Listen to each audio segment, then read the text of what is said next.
Well, thanks everyone for attending this morning. We're delighted to have you. Chapman Heck sponsors the Aspire programs simply for the fact to try and share some knowledge. We felt like over the years that we had, especially starting in the downturn, that we'd seen a lot of people that aspired to have kind of a different thought process and things that they could bring back to their companies or back to their work environment and use. And so we tried to stay away from, I would call it the typical things you would think that we want to talk about, which is accounting, finance, tax, that kind of stuff. We want to find other different things, and so we're delighted to have Judy here this morning. You know, our firm, having been around 28 years, we've seen a lot of different things, met a lot of different people. It's been great to, and you know, most of the people in this room that I've met, interacted with somewhere along the way. It's great to have all those relationships and bring them ready together, so we do appreciate you coming. We also just want to remind you that we as a firm are always looking for clients, and so if there's anything we can do to be of a resource to you in terms of, you know, whether it's tax planning, you know, financial reporting, M&A work, corporate finance, whatever it is, you know, please let us know. Even if it's just questions, grab us. We've got folks in different divisions of the firm and stuff around here today, so we can certainly answer questions and things come up and come to mind this morning. There are also some handouts and stuff in front of you. There's a front and back handout that our speaker will be using and stuff this morning. And then there's also a CPE evaluation form. If you'll turn that in, if you'd like to have CPE, we'll get that done for you. And then there's also an evaluation form for the speaker. And there's a place on there for you to put other topics. You know, we are looking at different things. Next month, we're going to have somebody talking about cryptocurrency and blockchain. That seems to be something that is just about as volatile as our stock market today and what goes on in Washington. So we thought it'd be something interesting for everybody to learn a bit about.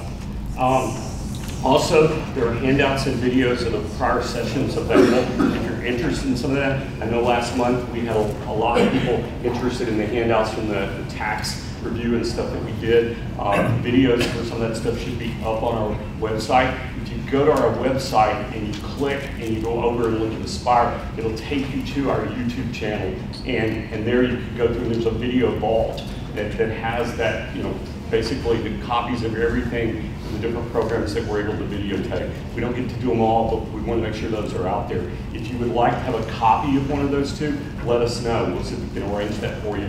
You know, and or if you'd like, contact one of our speakers or someone from our firm to speak at something. You know, especially our tax folks. You know, somehow everybody wants to hear about tax right now, but they've been out, you know, making the rounds. So let us know if we can do that. I want to introduce Judy this morning to you. She's the president of Selling in the Skirt. She's well known as an international speaker, trainer, coach, and mentor. In her 30 years in sales, she's gained a lot of knowledge and a sense of humor about how men and women sell and how they live and work differently. She's going to enlighten you some this morning on how both genders can support each other and successes in a more productive way. And we thought this would be a really nice topic with all the Weinstein-type matters going on in the world, you know, to kind of throw some of this out there and have a discussion. And this morning, Judy's going to talk about old ways that won't open new doors. So thank you so much. Thank you. Appreciate it. Okay. Okay, so I was warned there's a lot of men here. I don't see so many. No, I'm kidding. I'm excited to be here, and what I'm going to talk about today is going to be a little bit different than what I would normally talk about, because I usually talk about the differences between men and women and how we relate to each other. Part of that will come in here. But I want to talk about old ways, because we do things old ways, and we continue doing them old ways, and they may not open up new doors for you. So, first we got to figure this out.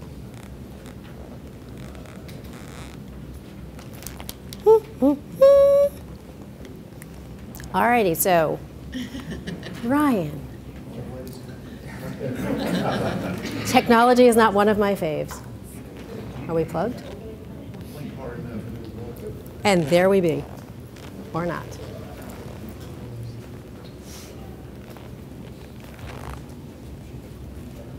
All right, there you go.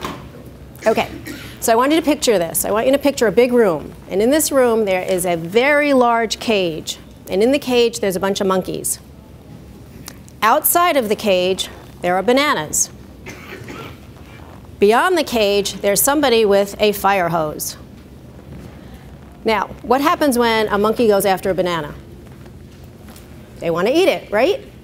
Okay, but in this case, every single time the monkey goes towards the bananas, the man with the fire hose takes the hose and hits all the other monkeys, not the one that's going after the bananas. Well, they keep repeating this, and after a while, every single time the monkeys go after the bananas, the other monkeys are going to attack because they're getting hit with the fire hose. And you're thinking like, well, why would that happen? Okay, so now we're swapping out the monkeys, and after a while, not one monkey has ever touched the banana, and not one monkey has ever been hit with the fire hose, and yet all the monkeys attack each other if anybody goes near those bananas. And you ask yourself, like, why would that happen? If the monkeys could talk, they would say, well, that's the way it's always been done here. Now, can you imagine if we haven't changed anything through the years? Anybody ever change anything that they've started out in their business and it might have changed just a little bit? Anybody change anything? How many of you now work from home? How many of you have thought about working from home? How many of you are in sales? Okay, there's lots of questions there. So the point of the matter is that you can't do things the way it's always been done because nothing will change. Nothing will happen. Nothing will grow. Your business won't grow. So I want to talk a little bit about me because I want to tell you why you might want to listen to me. Now, as Greg said, I've been in business for over 30 years, and I've been doing sales for over 30 years. And I know for a fact that most people, when you say sales, they go, ooh, I don't want to do sales. Anybody feel that way?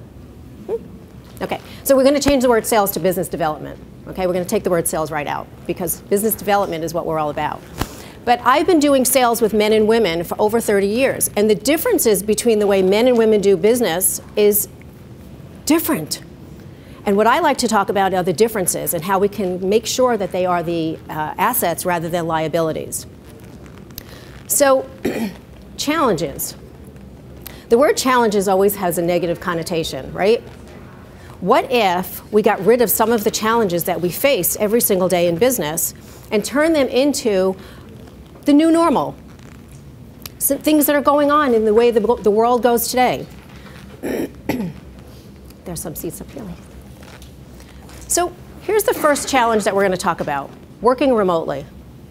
How many of you are involved either working remotely or have people that are working remotely for you?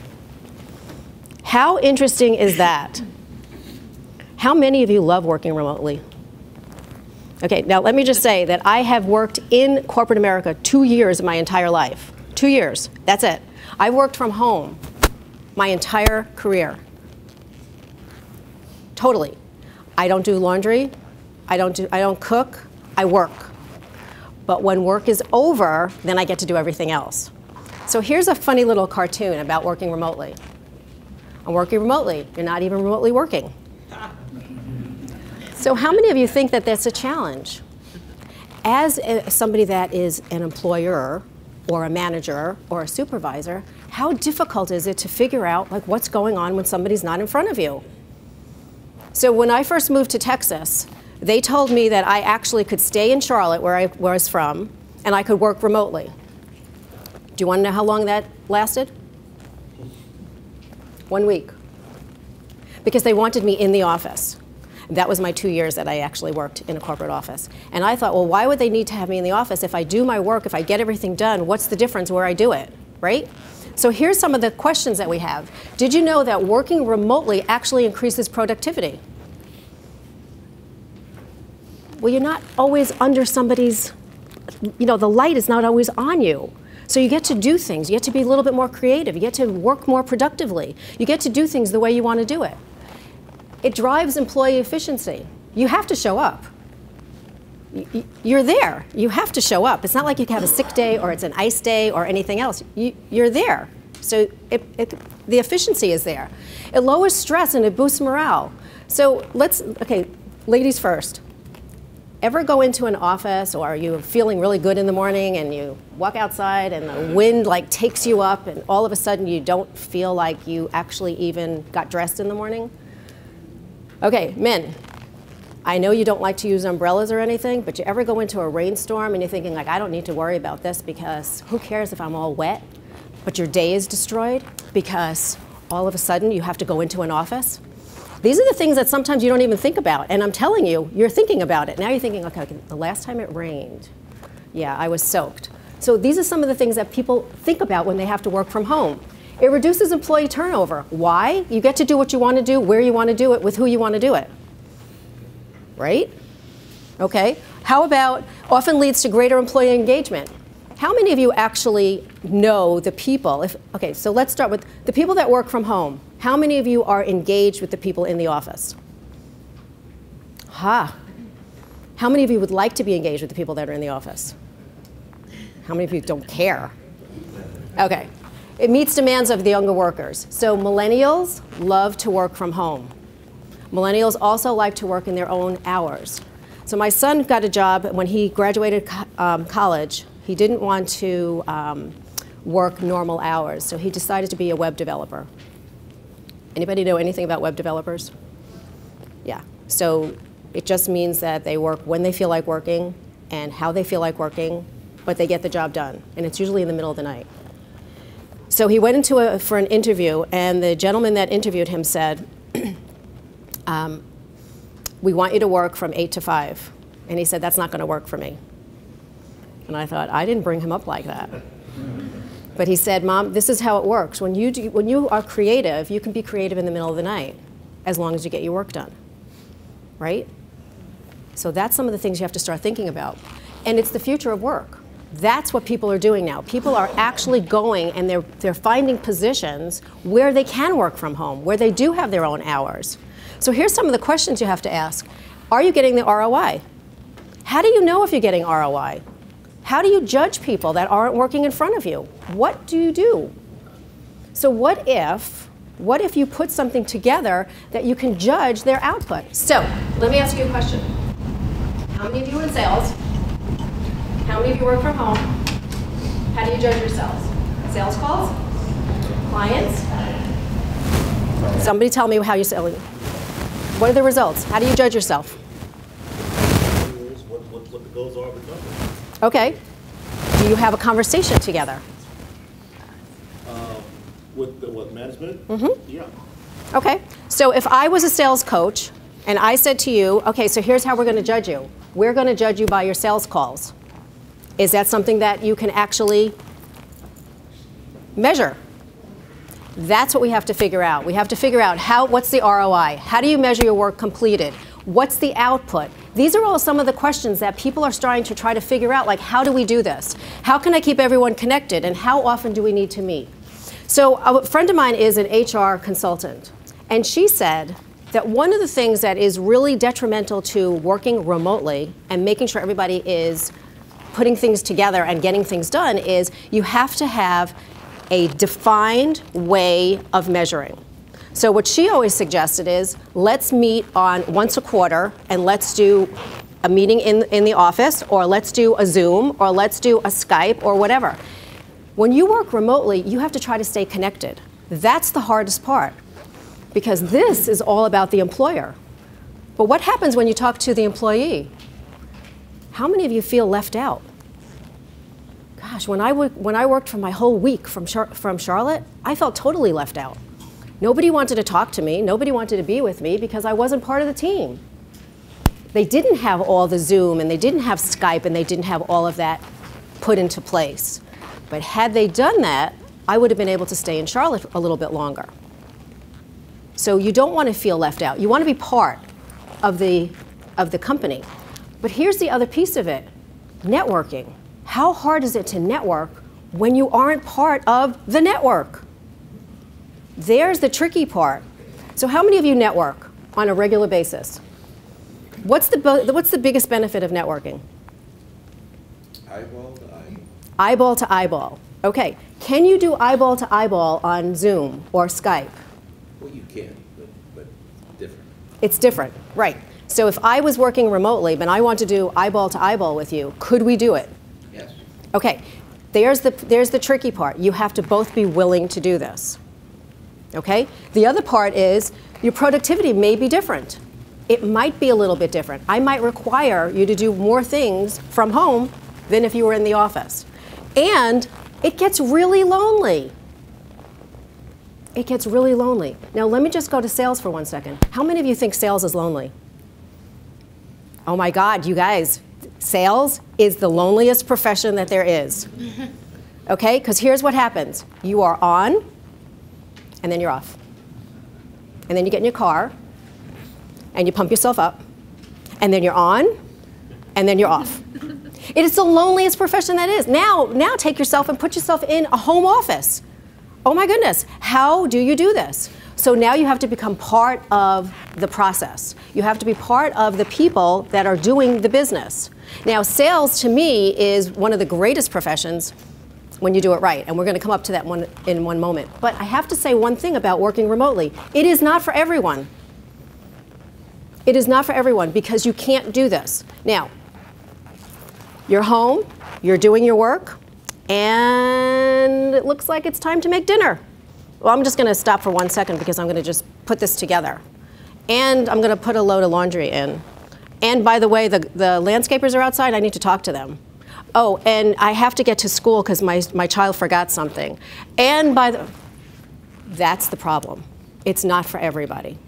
So all of you that actually are employing people that work from home, you need to have a set of questions. You need to figure out like why this person wants to work from home and where the benefit is. Now, does this work? Oops. Does it work? On the back of the handout, there are statistics that tell you exactly how this works. 86% of people that was surveyed said they prefer to work alone. How many of you prefer to work alone? You guys, I don't believe you. I prefer to work alone, and then I also prefer to work with people. You have to, there's a balance there. Okay, so 86% said that. Also, employee efficiency, 30% said that they work remotely allowed them to achieve and accomplish more in less time. You have to set aside exact times when you're working. So we had a man who was a single dad, and it was in insurance. And when he was home, he had 2 little ones at home. Now, have anybody ever got on the phone, you hear, daddy, daddy, daddy, daddy, daddy, daddy, daddy, daddy, daddy, daddy, mommy, mommy, mommy, yeah, right? Okay, so what he did was, he put a hat on, a baseball hat. When the hat was on, daddy was working, and the girls were quiet. When the hat was off, he became daddy. He was one of the most effective and efficient employees working from home because he had boundaries and he had ideas about how the process was going to work. You have to set up your boundaries. The other part of it is a lot of times people will work from home, but they don't have a home office. So where do they work? The kitchen, the dining room, everywhere. You have to set up boundaries. And at the end of the day, you have to put the boundaries away.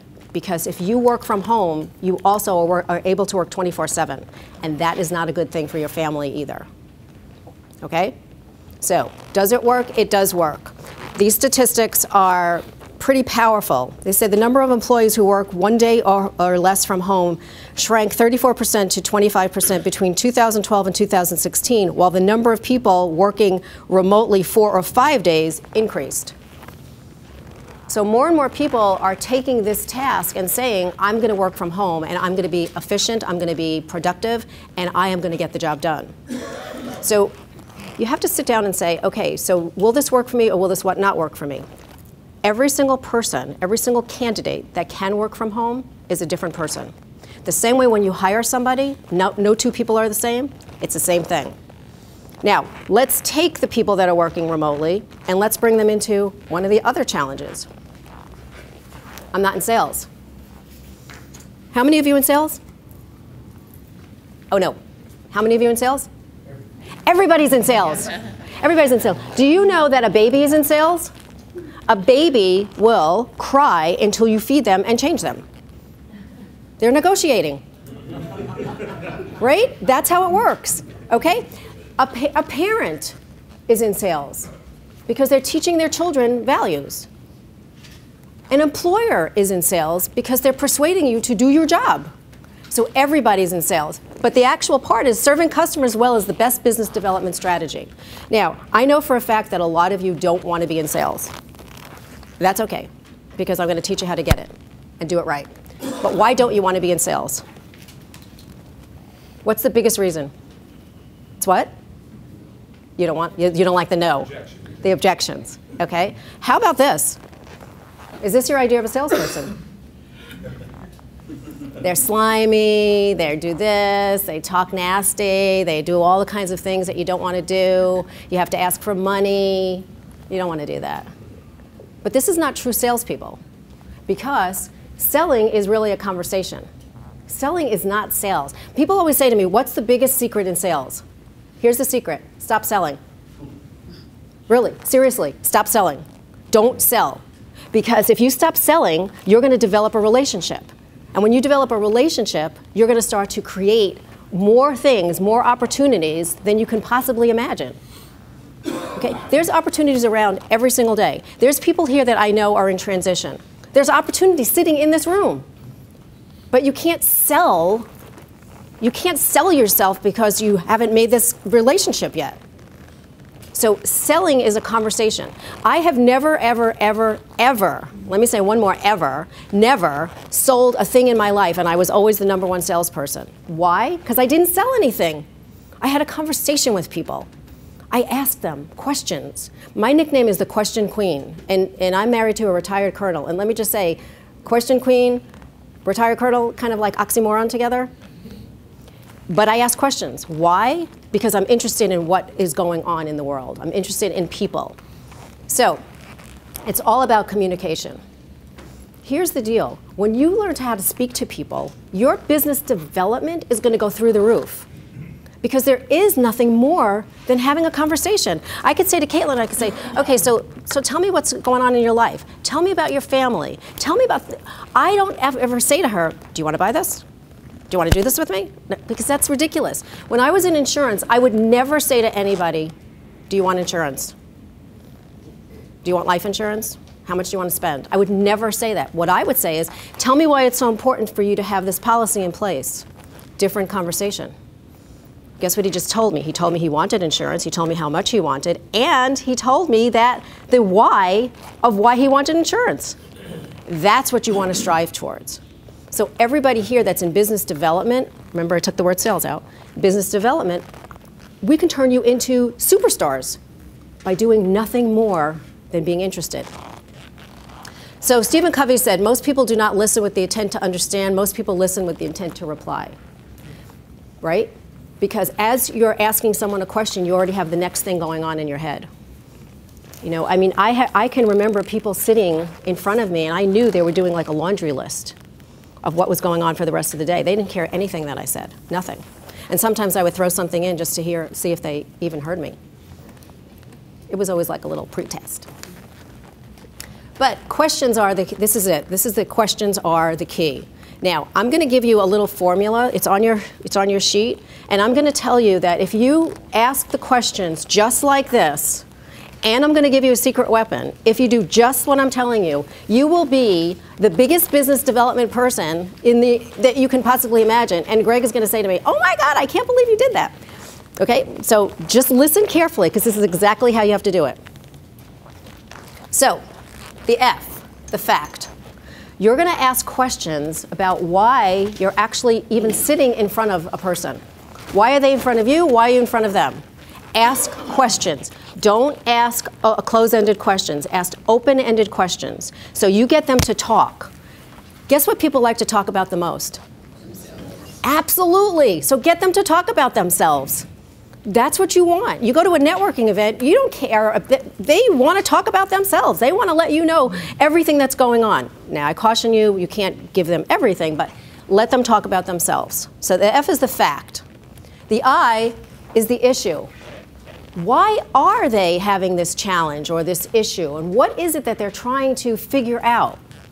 And I'll give you an example as we go through it. But ask them enough questions so they can give you the issue. The N is the need. Why do they need to talk to you anyway? Why are you the right person for them? And then the D is the dream. If this happened, what would happen next? So the fact is, I'm talking to a young mom who needs life insurance. The issue is her husband was killed unexpectedly, and they weren't prepared.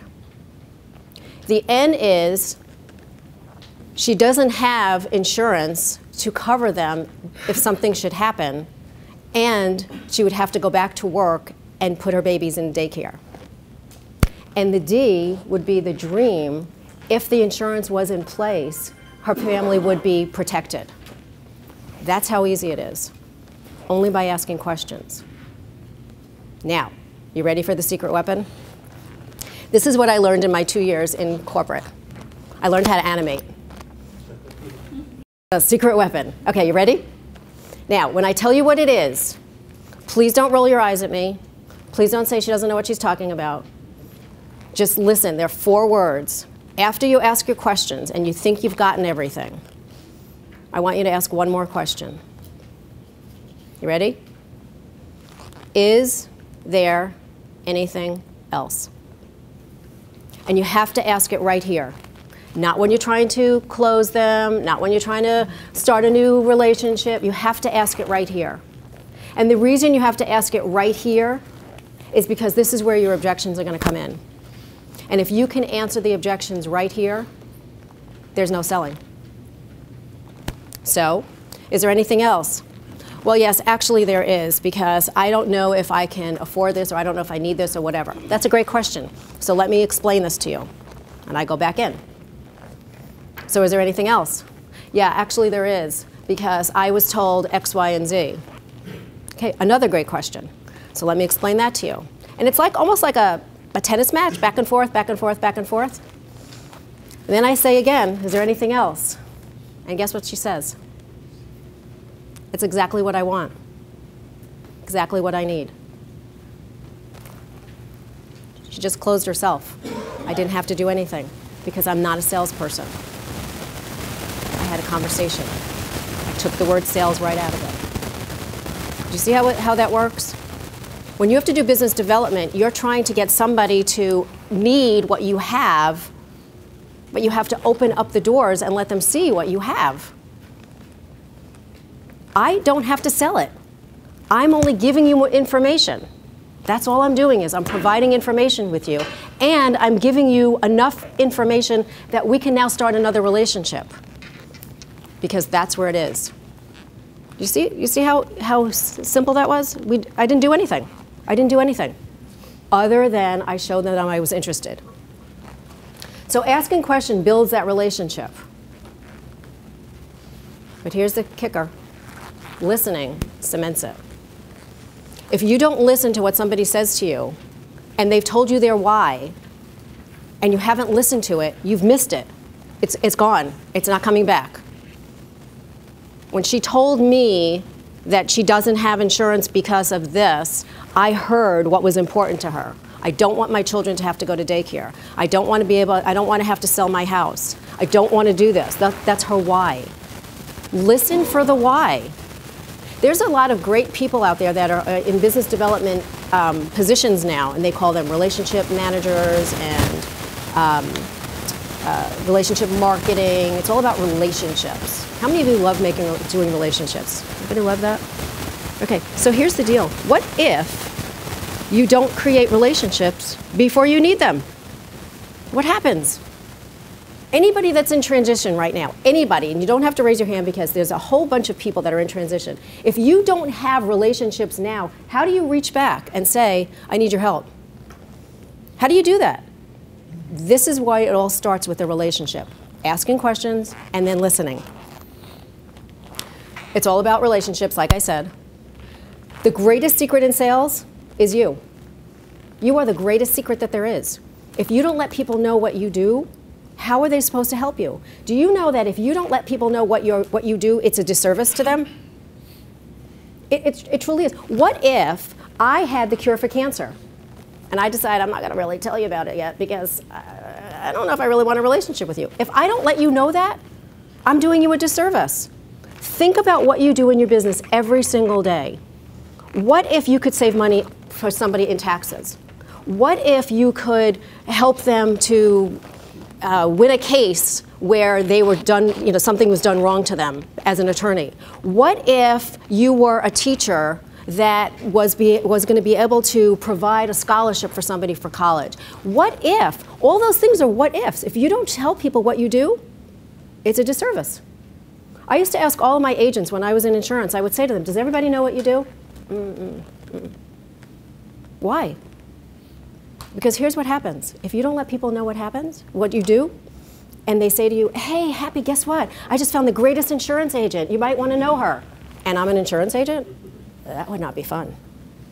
You have to let people know what you do so that they can support you. Now, the other part of that is you also have to let people know who you're looking for. Because I was telling somebody earlier that when I say, can I support you? How do I support you? And I'm in sales, and I have lots of people that I can support you with, and you say to me, oh, well, everybody's my client. Guess what just happened?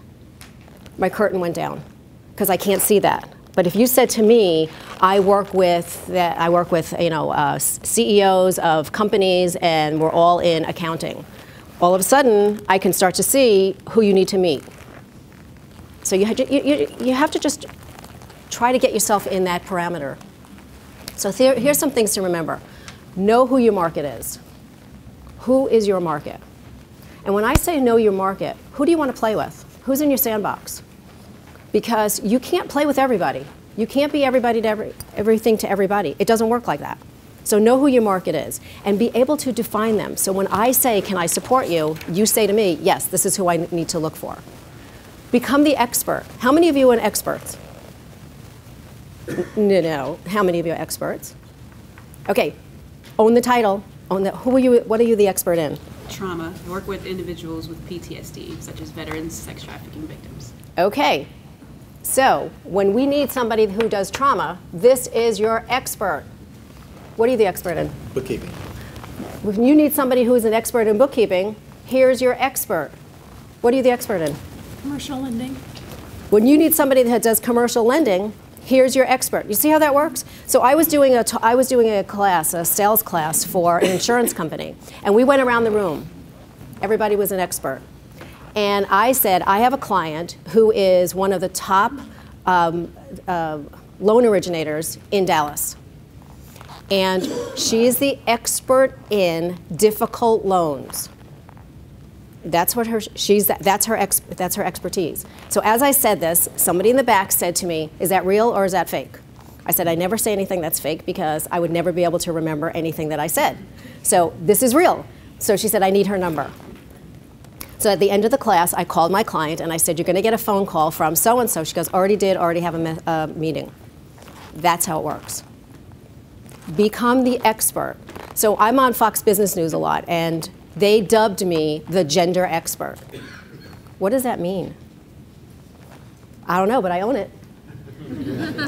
I am the gender expert. And people say to me, well, how do you become the gender expert? Well, you gave me the title. But seriously, I work a lot with men and women. So I'm the gender expert. I own the title. Own the title so people can use you as a resource. Okay, also, walking ambassadors and strategic partners. Anybody know what a walking ambassador is? Okay, so I'm going to tell you so you don't have to think. Walking ambassadors means somebody is talking about you in a good way and spreading your name. Terry, where's Terry? This is one of the best walking ambassadors ever, ever, ever, because he will share you. He shares you. I mean, really, right? How many times have we gone back and forth? Somebody that is saying great things about you and sharing you with others. That's a walking ambassador. How do you become a walking ambassador? You have to know somebody and you have to say, I mean, I love what you do. Are you okay if I refer people to you? And then most of the time, they do the same thing for you. So that's a walking ambassador. If nobody's talking about you, talk about yourself. Talk about some great things that you do. I'm the gender expert. I mean, yeah, really, I'm awesome. Okay, now the other part is strategic partners. How many of you have strategic partners? A strategic partner is somebody that's in your space already, collecting money, but complements you and doesn't compete with you. Get yourself some strategic partners. If you're looking for a position, if you're looking for new clients, if you're looking to develop something, Find strategic partners. These are the people that will bring you to the dance. Of course, build relationships before you need them. Once you need them, it's too late if you don't have them. And then ask questions, and absolutely positively, you must listen. You have to listen. And you have to be able to give back what people are looking for. I always say you need to be interested, not interesting. Who cares if you're interesting? Because nobody cares yet, and that's the sad fact. But once they love you, oh my God, they love you. Then they want to tell you about everything. When I first moved to Dallas, after I resigned from my 2-year stint in corporate jail, I knew no one. No one. Zero. The only people I knew were the people I resigned from. No one. I had no friends. I wasn't married. My children were grown. It was the loneliest existence in my entire life. I can't even believe that I was that old and still struggling with nobody wants to be my friend. So what I started to do is I started to network. And you were one of the first people I had met, Abby. I started networking, and I networked everywhere. And let me just say, I did not do it correctly, because I did not network with intention. I was everywhere. Everywhere. People would say to me, oh, do you know Judy Hoberman? She knows everyone. I went from knowing no one to knowing everyone, but nobody was my client. They were not my people. They were not in my sandbox. So what I had to do is I had to stop and I had to say, okay, who do I want to play with? And who is going to be people that I can support and they can support me? And I started all over again. And that's what you have to decide. Who are you going to work with? Who's going to be able to help you? Where is your business development coming from? And who are the most important people that you want to surround yourself with? Because those are the people that are going to propel your business. And let me just say, one of the biggest things in today's market are making sure that you have the soft skills that you work with. I mean, technical skills get you your position. Yes, you need technical skills. Yes, you have to be licensed. You have to do all of this. But the soft skills, where you collaborate, where you build relationships, where you're authentic, where you're generous, those are the things that people are looking for. Those are the things that are going to propel your entire position. So don't be the 100th monkey. Don't do things the way it's always been done before. You know, we go back to selling skills, we go back to working remotely, but selling skills, like when they were created, the books were created in the 50s, they're very old. Some of the things are really old, like always be closing, always be closing. Who cares? I'm not always closing. I'm not. I'm always building relationships, always building relationships. That's my ABCs. So change your mindset. Don't be afraid to change. You may lose something good, but you may gain something even better. So be open.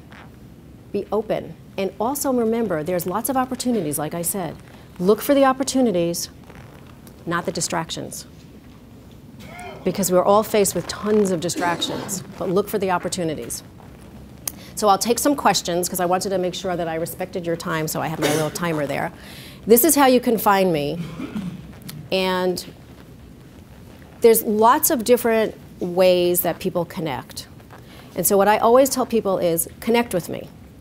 If I can serve and support you, I absolutely will, if I can do it. If you ask me to do something that I can't do, I'm going to tell you why I can't do it.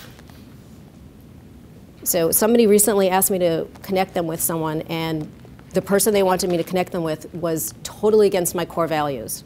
I wasn't connected with them on LinkedIn, but I do know them, and I said I can't do it. And the person was really upset with me. 1 out of 5,000 is okay. So, questions? Yes? You said it's important for us to, for one, let people know or give them a reason or give them an understanding of why they need us.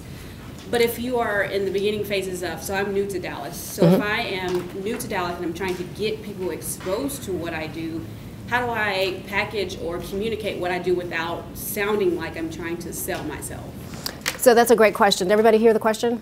Okay, she wants to be able to sell herself without selling herself. So are you in the position where you can write articles? Yes, okay. I'm a writer. Okay, perfect. So here's what I always tell all my clients is, put together articles, offer them to different publications, Or if your company has a newsletter, start becoming the expert. Start getting your name out there. Share it. Social media. I mean, how many of you, everybody on social media? Yes. Okay, if you're on nothing else, LinkedIn would be like the perfect place right here. Let's forget Facebook for a moment. But LinkedIn, if you start putting articles out there, people start to see your name and they start to say, wow, again, another article, this is pretty cool. Join groups on LinkedIn. Start getting yourself into the spaces where your people are, and start getting strategic partners. I mean, that's truly what it is. And start to build your network. Like I said, I knew no one here. So look around this room. Do you know how much experience is in this room? Anybody want to take a guess how many thousands of years of experience are in this room? So start to meet people. Here's a challenge for you. How many of you know every single person in this room? Anybody? Awesome. Okay, here's your challenge. Before you walk out that door, I want you to meet 3 people. Just 3. Not 5, not 10, not 60. 3. Just 3. And I want you to find 3 people that you believe either you can serve and support or they can do the same for you. And I want you to tell them, I chose you because.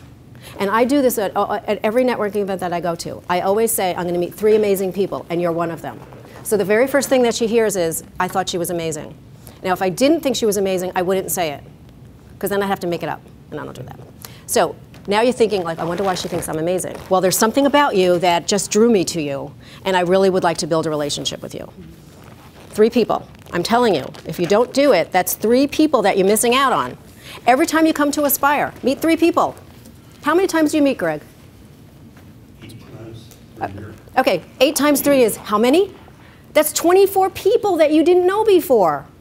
What if one of those people had the connection that you were dying for? So here's one more thing I'll tell you. I mean, I have so many different stories, but I was asked to be on the IBM technology judging staff.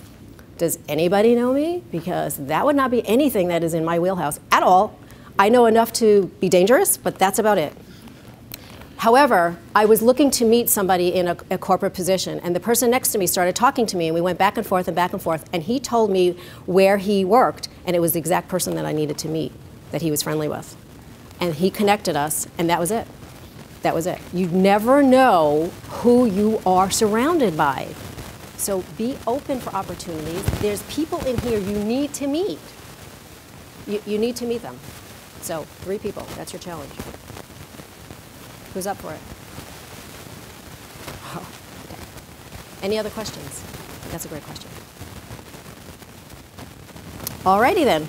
So I will be here, and please connect with me. I mean, there's so many ways you can connect with me, and if there's anything that I could do seriously to serve and support, that's what I do. That is my whole business. Thank you. Appreciate it. Thank you. Thanks so much. Thank you.